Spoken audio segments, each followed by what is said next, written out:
الحمد لله رب العالمين. الصلاة والسلام على رسوله الكريم.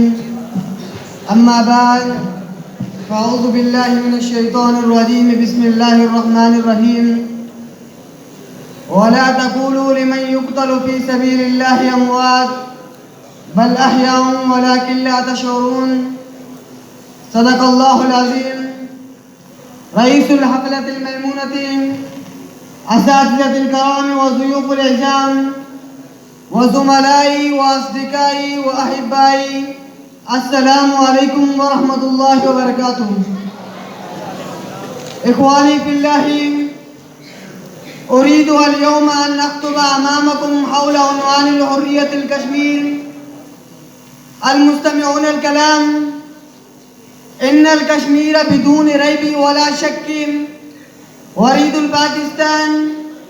هذا قول مؤسس الباكستان محمد علي جناح.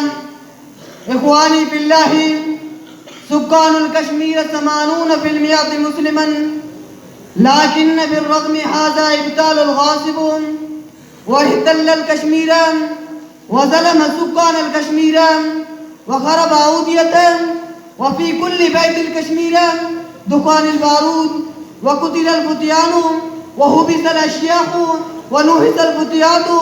لكن مع ذلك على لسان واحد صوت واحد نحن نلتحق بالباكستان ولا نلتحق الهند.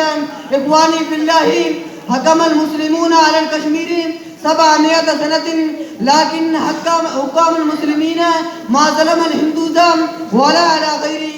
إخواني في الله، لما حمل المجاهدون البندقية وعزم وصمم وأخذ الحرية الكشمير ونهك نهره وفر إلى أقوام المتحدة وناداها بالأمن، ثم أعلن في برلمان الهند أن نترك الكشمير كي يحكموا إن شاء يلتقى الهند وإن شاء الباكستان. إخواني في الله، من البداية إن الهندوز الغادروا وقد غدروا في أقوالها. من ذاك اليوم إلى الآن القوات المسلحة الكشمير تسلط على الكشمير. إخواني في الله، رغم ذلك عظائم سكان الكشمير وهممه ومثل جبل الكراكرم وهم ينادون بدر بدر يا عبد الأوثان، بدر بدر يا عبد الأوثان، جيش محمد سوف يعود وما توفيقي إلا بالله.